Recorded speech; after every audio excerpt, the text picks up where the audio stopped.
Awesome.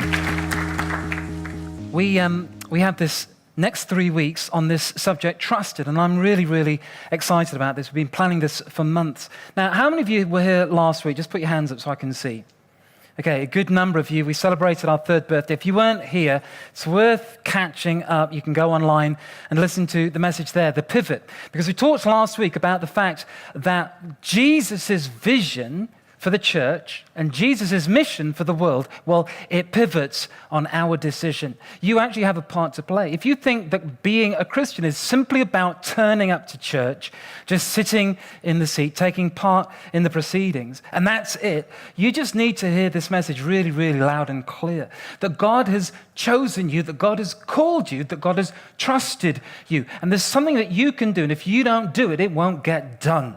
But if you do this, then God will do things that you couldn't possibly begin to dream about. And we're going to base this around a particular parable that Jesus told. It's probably my favorite parable. If there's a parable that represents my life, the one that I want over my gravestone, hopefully not for a couple of years, then it's this one. This is kind of my life story that Jesus told. Just need to give a little bit of background for parables. If you're not sure about faith, if you're here, maybe you've been brought along, maybe you weren't expecting to be here, but someone asked you, invited you, bribed you, emotionally blackmailed you to be here. They said they had cake and donuts. You just need to know about parables. The thing about a parable is not a puzzle. Everyone say, a parable is not a puzzle.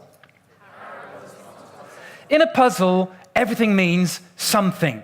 So everything has to be interpreted. It's the Da Vinci Code. It's kind of got to be worked out. But with a parable, it's more like a joke with a punchline. So a joke has a setup and has a punchline. And you don't worry too much about the ins and outs of how the joke works or what the setup is. It's all about the payoff. It's all about the punchline. So a joke is like this. A horse walks into a bar. The barman says, "So, why the long face?" Hilarious joke.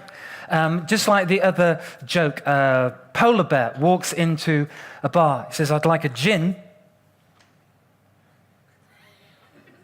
and tonic." The barman says, "Sure, but why the long pause?" Yeah, long.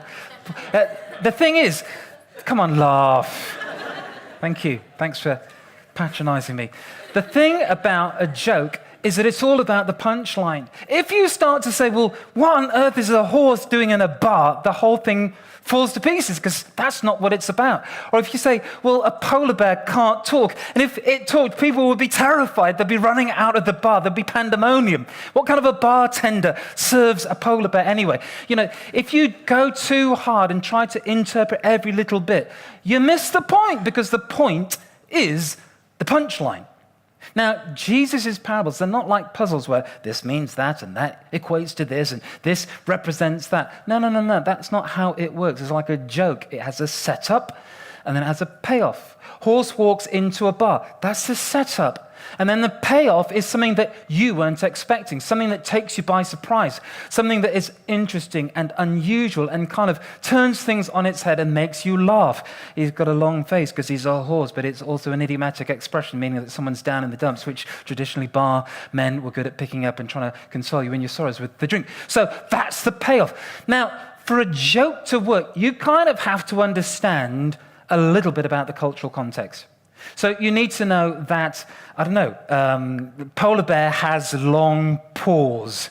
But pause is also another way of saying a break in a sentence, but it's spelt differently, but it sounds the same. So you've got to be able to understand that, or you've got to know what a bar is, or you've got to understand what, asking for a drink is in a bar. You've got to have some kind of cultural framework. And the problem with some of Jesus' parables, and the reason why some of you, maybe you did it at school, you did it in RE, they didn't really have that big an impact on you, is because you don't necessarily understand the cultural thing going on behind it, what's happening, what's in the story. If you don't understand the whole concept of bars and gins and tonics and polar bears, you won't laugh as hilariously as you all laughed at my incredible joke. So part of what I want to do tonight is two things. First of all, I want to tell you my favorite parable, the story that Jesus told, with the most incredible payoff and punchline. But secondly, just unpack a little bit about what makes the story tick. But The caution is, it's not a puzzle. Everyone say, it's not a puzzle. Turn to the person next to you and say, it's not a puzzle. It's like a joke. It has a punchline. It's not a puzzle. Don't read too much into it. Just get the point of the joke. Stop asking about the horse and where was the rider. Just get the punchline. I'm about to tell you a parable. And actually, this is a parable that for a while I had hassle with and problems with because, sometimes if you try to just make it like a puzzle, you lose the importance of it and you get hung up. But this is a parable that Jesus told, and it's a really important parable that Jesus told. And Jesus is the master storyteller, master communicator. He's able to bring in great truth in a simple, memorable way that just blows your brain. And what he does with this is that it's one of the very last parables that he shares with his disciples. It's moments, days, hours before he's going to be crucified. And he's been with these guys for 3 years. And he's had them following him. And he knows that he's about to leave them. And says, listen, gather in. I want to tell you such a story that you will never forget this. You'll never forget this. It'll get so much into your brain. And it will inform how you live and how you do life and how you do your faith after I've been taken away from you. It's called the parable of the talents. It's recorded by 3 of the Gospels, but this is Matthew's take.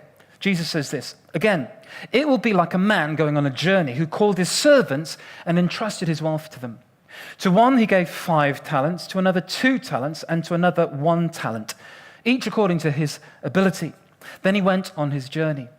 The man who had received the 5 talents went at once and put his money to work and gained 5 talents more. So also the one with 2 talents gained 2 more. But the man who had received 1 talent went off, dug a hole in the ground, and hid his master's money. After a long time, the master of those servants returned and settled accounts with them. The man who had received 5 talents brought the other 5. Master, he said, you entrusted me. Everyone read that together. You entrusted me. Again, with feeling. You entrusted me. You entrusted me with 5 talents. See, I have gained 5 more. His master replied, well done, good and faithful servant. You've been faithful with a few things. I'll put you in charge of many things. Come, share your master's happiness. The man with 2 talents also came. Master, he said, you entrusted me with 2 talents. See, I have gained 2 more. His master replied, well done, good, faithful servant. You've been faithful with a few things. I'll put you in charge of many things. Come and share your master's happiness. Then the man who had received 1 talent came. Master, he said, I knew that you are a hard man, harvesting where you've not sown and gathering where you have not scattered seed. Now, this is the point in the story where everybody bursts out laughing. I mean, Jesus is telling this to the disciples, and this is kind of, it's like a pre-punchline. And when he says this line, Master, I knew you're a hard man, everyone bursts out laughing. They're killing themselves. They're doubling up. They think this is hilarious, and I'll explain why later. So I was afraid and went out and hid your talent in the ground. See, here's what belongs to you. His master replied, you wicked, lazy servant. So, you knew that I harvest where I've not sown and gather where I've not scattered seed. Well then, you should have put my money on deposit with the bankers so that when I returned, I would have received it back with interest. So, take the talent from him and give it to the one who has 10 talents. For whoever has will be given more, and they will have an abundance. Whoever does not have, even what they have, will be taken from them. And throw that worthless servant outside into the darkness where there will be weeping and gnashing of teeth. Okay, it's a story. It's a parable. It makes a point. It has a punchline. It is not a puzzle. You get into trouble if you read this as a puzzle where everything means something.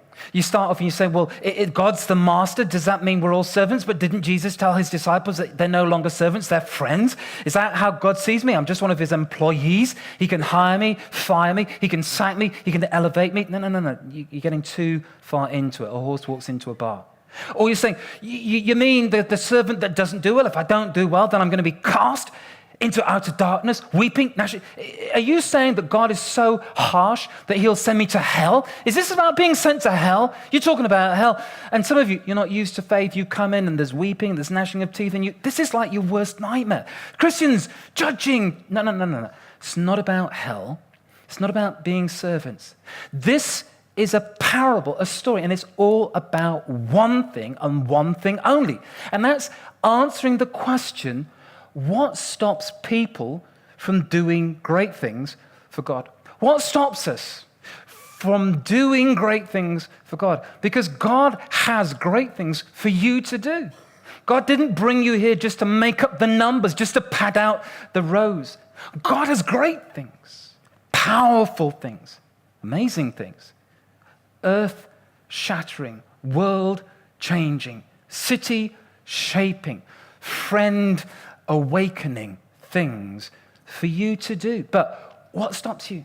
And it's like Jesus is saying, guys, I want you to get this because you need to know that there's great things for you. There's destiny for you. You are important. You are special. You have a place, a role to fulfill, a part to play, something amazing to do. But it is possible that you will miss that.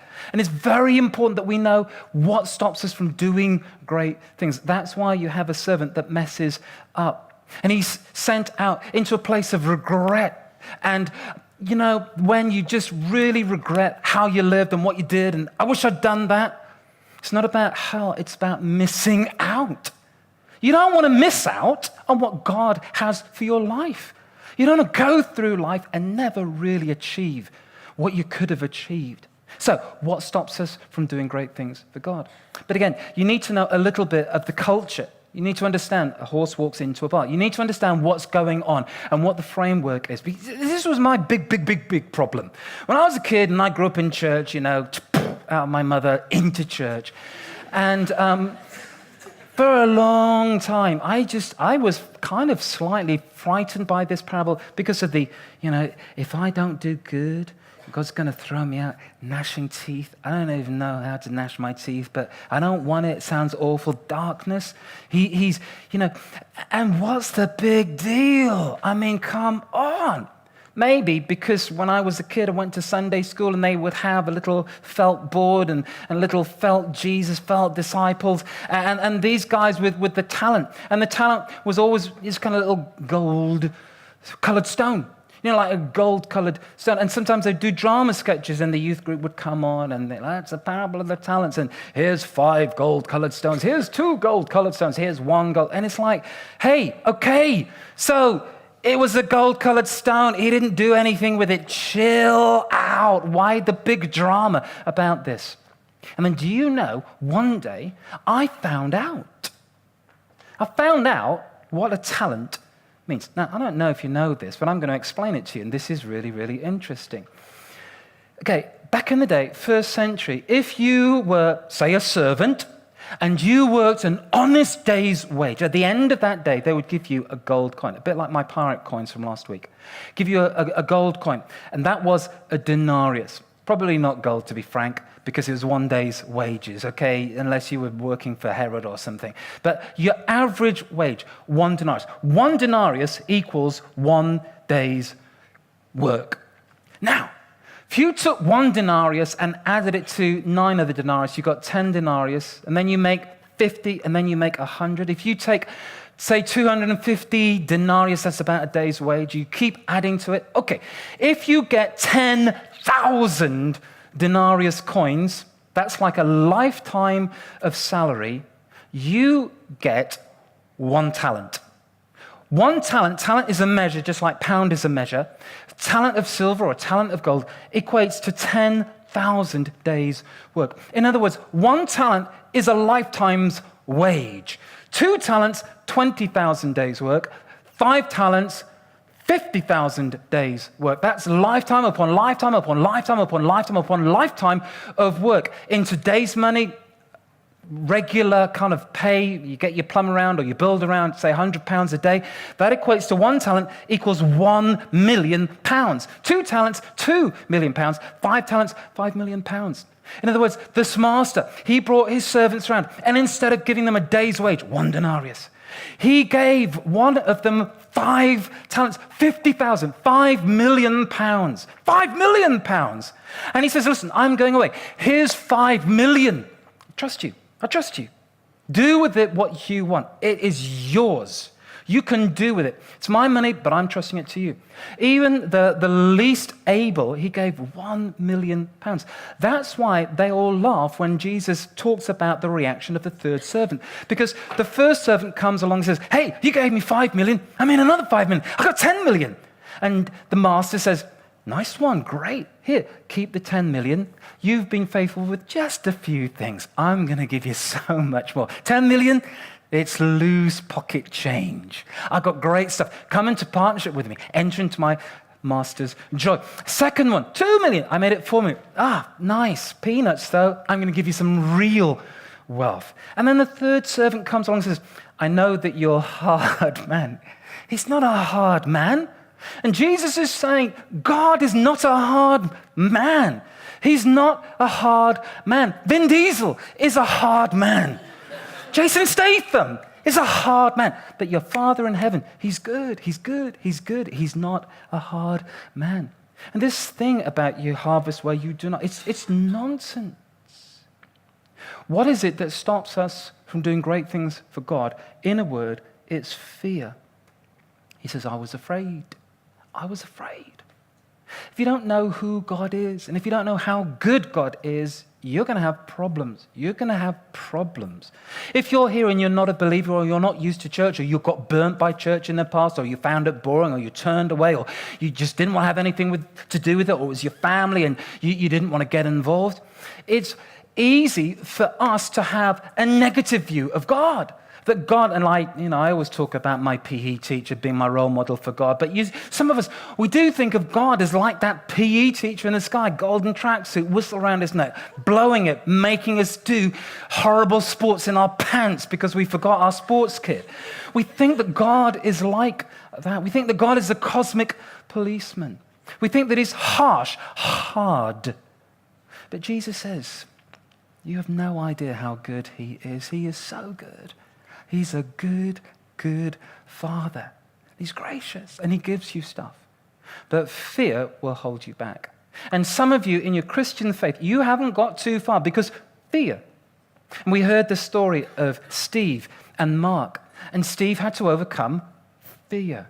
What happens if my friend rejects me? What happens if I lose my reputation? What happens if people misinterpret? What happens if this all goes terribly wrong? And fear can stop you. Fear is a cage that will constrict you. And unless we get out of that cage, we will never accomplish what God wants us to accomplish. And this guy, this third servant, he buries the million underground. It wasn't an unusual thing. In fact, Jesus told a parable about a person that bought a field and just so happened to find buried treasure. You know, it was an insecure economy. It was a land that had been invaded by an alien nation. And so burying money underground, it was considered safe, but boring, dull, but probably not the worst thing that you could do. At least the money would still be there, unless you died, forgot about it, and someone sold your land. So he does this kind of boring option. If you want to come to church, be a Christian, and do the boring option, go find a different church. We're not here to do the boring option. We're here to do the step out of the cage, and let it all hang on our appreciation that God is good. He can be trusted. It's not easy overcoming fear. It's not easy getting out of that cage. I remember when I was 25 years old, and my friend said to me, hey, Philip, we've got a great idea. I said, what is it? And we lived together, and there was us, the lads are all together, lads, Loud and Larry. He says, Philip, we're going to do this thing. We're going to do a bungee jump. Are you in? I said, yeah, I'm in. I would love to do a bungee jump because it seemed like a great idea at the time. And the nearer that I got to it, the worse that it got, mostly because of the people. And I had to tell people because we were going to do it for charity. You know, that was like our excuse. And so I'm telling people, and people are like, you know, I saw that stuff. I saw a video, and the cord got wrapped around the guy's neck when he did the rebound. You got to watch that. I'm like, okay. And someone else said, yeah, did you know the main cause of accidents and injuries on bungee jumps is detached retina? You don't come back from that one. You just your eyes at the bottom. I'm like, okay, right, well, I'm committed now. And my mum, I rang up, I said, Mum, I'm doing a bungee jump. She just cried on the other end of the phone. And then eventually, through her tears, When she couldn't talk me out of it, she said, well, you will be careful, won't you? I'm like, Mum, I'm going to go 200 feet in the air and jump out of a platform with a rubber band tied to my ankles. What am I going to do to be careful? Go down in slow motion?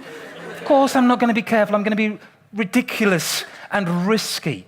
But we got to it. And I'll never forget, it was actually in Cirencester, the Cirencester water park. And we drove over, parked my car in the car park. And there's 3 of us lads who were all doing it together, all geeing one another on. Has anyone here done a bungee jump? Some of you, yeah. A few of you, yeah. Idiots. I take that back. I shouldn't say that on the stage. But if you've done it, you have to fill in a form. And there's a guy at the bottom, and they've got a clipboard, and it's like, I will not sue if I am killed. Sign here, date here, initial here. Thank you. And then you go like lambs to the slaughter. So it's safe to say that by the time you get to the actual thing, it's a little bit nerve-wracking. And I'm man enough to say, I was a little bit nerve-wracked.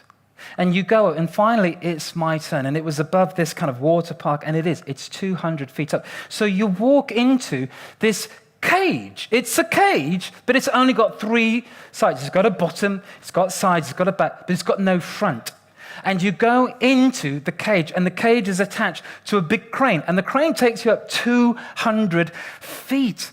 And I remember, I'll never forget this, there's these 2 guys in the cage with you, and it's their job to attach the thing. And it's just really disconcerting because, one of the guys offers you like a last cigarette, and the other guy's got a big black hood on, he's chanting in Latin, and it's just really, really disconcerting. He's got a big Bible, and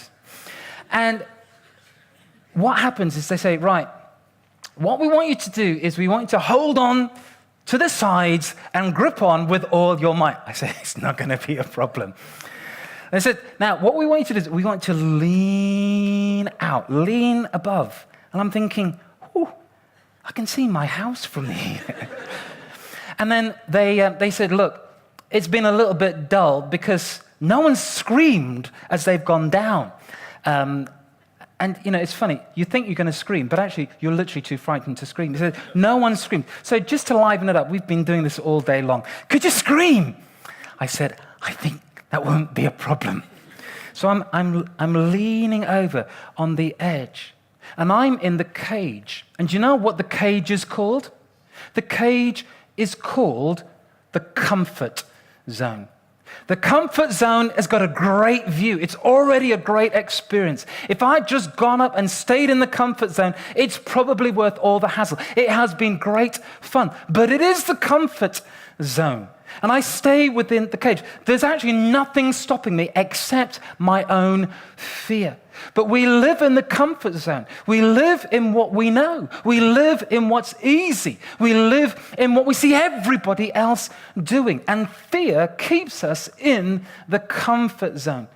But if you want to do the jump, if you want to have the thrill, there's no 2 ways about it. You have to let go. You have to go out of the comfort zone. You have to release. You go from the comfort zone into the commitment zone. The commitment zone is where you are totally and utterly committed, and all your hope is on this thing that you're doing, that you can't help yourself, you can't save yourself, but you trust that a rope is there that will secure you. Honest as I stand here before you, this is what I said to the guys. I said to them, are you sure that you've attached the cord correctly? Because I was terrified. And I was terrified. I thought, I don't want to die because someone forgot to clasp my ankles into the thing. And they're like, oh, sorry.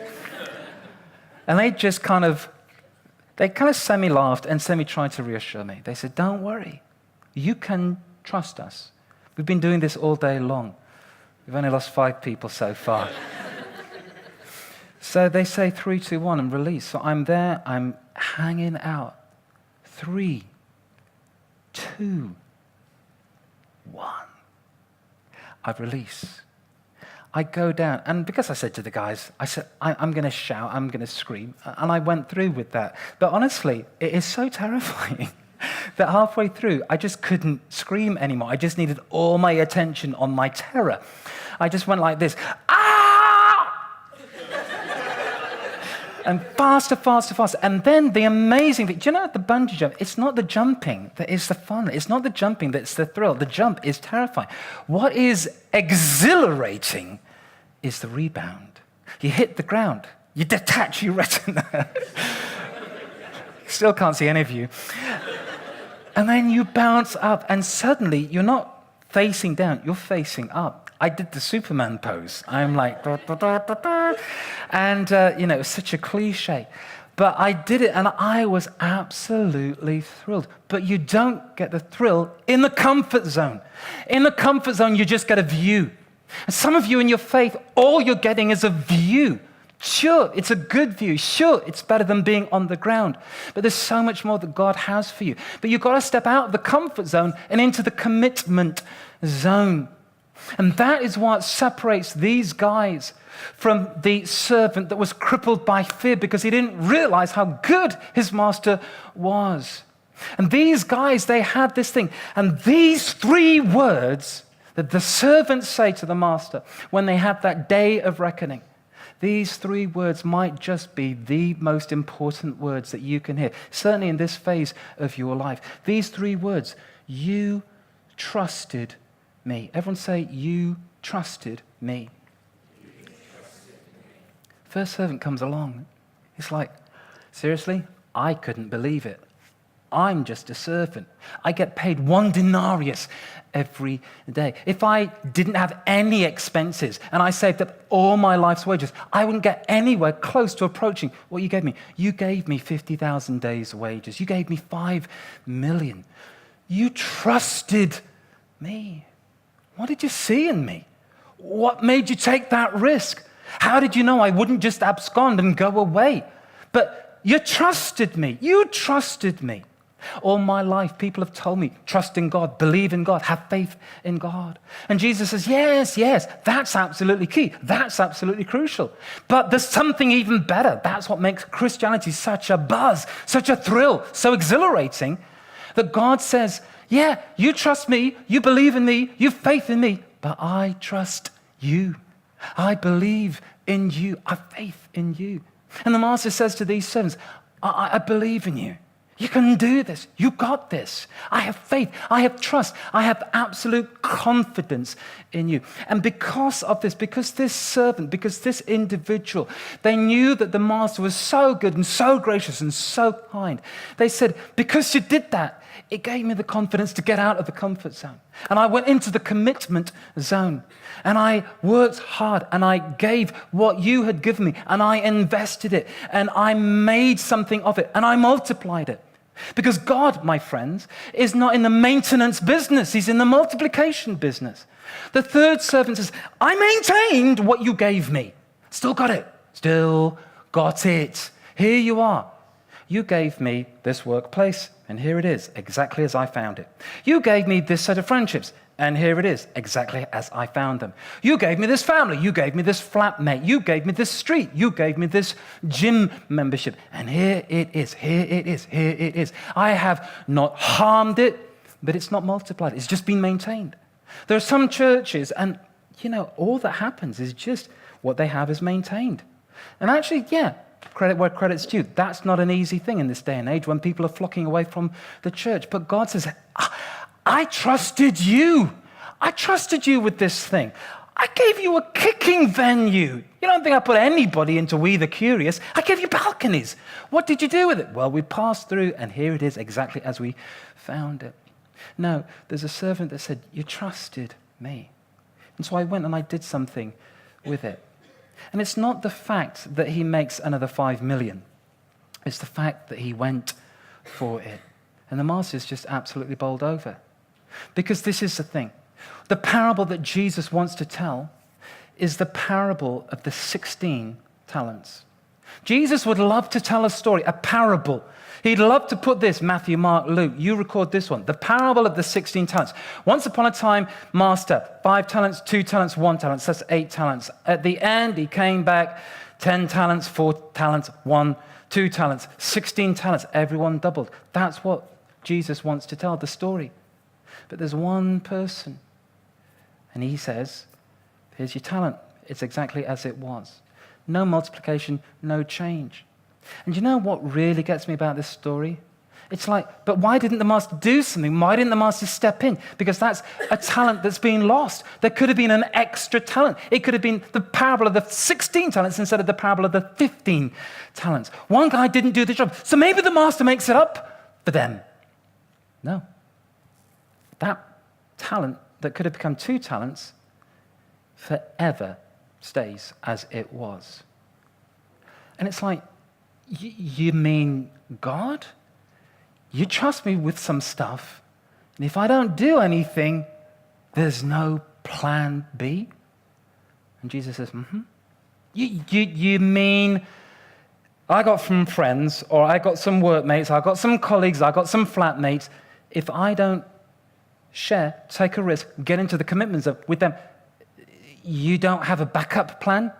No, I don't. I put you in that flat. I put you in that workplace. I put you in that situation. I put you in that scenario. And what we want and what I'm living my whole life for, dear God, is one day that I will hear him say, well done, good and faithful servant. You've been faithful with a few things. I'll put you in charge of many things. Come and share your master's happiness. That's what we want. Now, what we're going to do, and I want to tell you this, and then we're going to pray, then we're going to end in worship. I want to tell you this, and this is the point. This is kind of an introduction. Next week, we're going to talk about the good things that God gives us. And then the third week, Sam Cook, the new kid on the block, he's going to come and talk about the good news that Jesus has trusted us with. Because make no mistake, Jesus has trusted you. Everyone say out loud, Jesus has trusted me.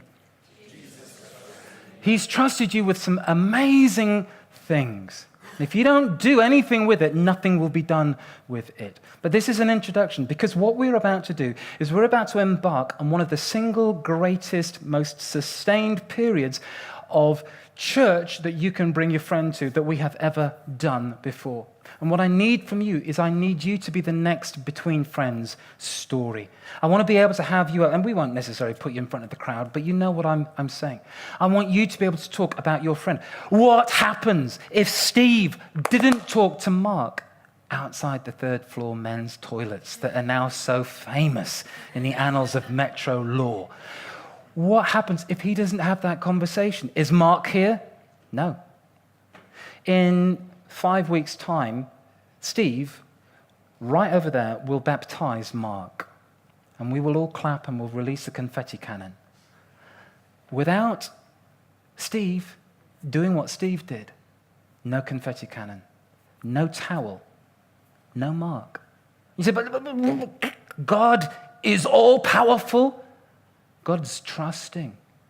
God bet all on you. And the angels gather round. And they're like, oh, Master, you can't put it all on them. And the Master, the Father, the good Father, he says, no, I trust them. And I think they're going to be faithful. They're going to be worthy of my trust. So here's a few things that we've got that you can just make the decision. What am I going to do with these opportunities that are put before me? After we finish this series, Trusted, we're going to have a special event, and we're calling it What's the Point? So this is coinciding with the kind of end of Freshers Week, all the students coming back. We're going to do a massive social media campaign. Matt Miles is going to dress up in a Riddler onesie and go around Bristol throwing question marks at people, shouting from the top of Cabot Tower, doing crazy viral things. It's all going to go. And we're going to do Instagram and Facebook campaigns. And we're going to have this evening, what's the point? Money, sex, power, friendships, all of that stuff. But what's the point? We want to pack this place. You have an opportunity to bring your friend. A great event, bring them. But what will you do? Comfort zone, commitment zone. After that one-off, we're going into a series called 5 Reasons Why. And so we're going to put on 5 events. We're going to talk about 5 reasons why it makes absolute sense to believe in God. And again, if you bring your friend, they will be impacted. If you don't bring your friend, they will not be impacted. There's an opportunity, there's a chance, there's something to be grasped here. And so we're going to do this. One of the 5 reasons is going to be baptism. So we're going to have 5 baptisms, 5 reasons why. We're going to have a panel, 5 people, 5 reasons why. We're going to go through the very, very compelling evidence why it makes sense to believe in God, looking at science and the universe and the person of Jesus, the resurrection. These are great things. And if you don't do something with this, you'll be kicking yourself because people are going to come in and you want them to rejoice because their friends have come to faith, but you want to be able to have your friends too. After that, we've got Alpha, which launches on October the 10th. And again, an amazing opportunity to bring your friends. But here's something. Suppose you have no friends. You have no workplace. You have no one who you influence. They all say no. You have the rebuttals like Steve. You get depressed and cry into your beer and don't come to church. What can you do? Next Saturday, we have a prayer event, Metro Prayer. And every third Saturday, we gather outside here just by the fountains. We meet for 45 minutes, an hour, and we just pray. Because the Father says, but I gave you prayer. I gave you the ability to change history by praying, by asking. That's not so difficult. And the angels, again, they're saying, yeah, but Lord, what if they don't pray? What if they don't bring the resources? What if they don't invite us in? God says, I believe in them. I trust in them. I have faith in them. So here's our big idea. God is a good and gracious God, and he believes in us. We just need to move from comfort zone to commitment zone to prove faithful to his trust. Let's pray. I want you to be quiet. I want you to take a moment now. And I want you to think, who has Jesus trusted me with? We're going to unpack some of these things in the next couple of weeks. But right now, think of a friend, think of a person, think of a relationship. Who has God trusted me with? I think about my neighbors.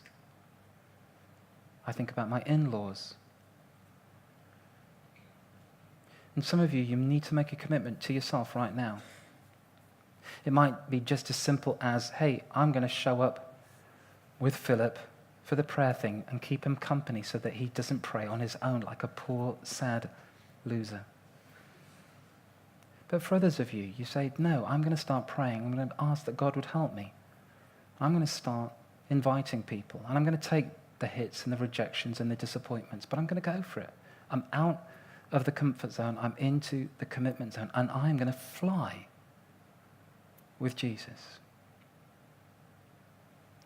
Father, I pray right now that you'd help us. Lord, I pray that this message wouldn't be taken as condemning, but it would be taken as encouragement. I thank you that this is the message that you gave your disciples. You can do great things. God believes in you. God trusts in you. And I want to pray that no matter what we've heard or what other people say about you, that we would know that you're a good, good Father, that you are good in all your ways, that you're perfect in all your ways, that you love us with all of your heart, that you are for us, that you're behind us, that you want to fill us. And I want to pray that we would grab a hold and take the opportunities and the resources that you place before us in the name of Jesus. In the name of Jesus. Amen.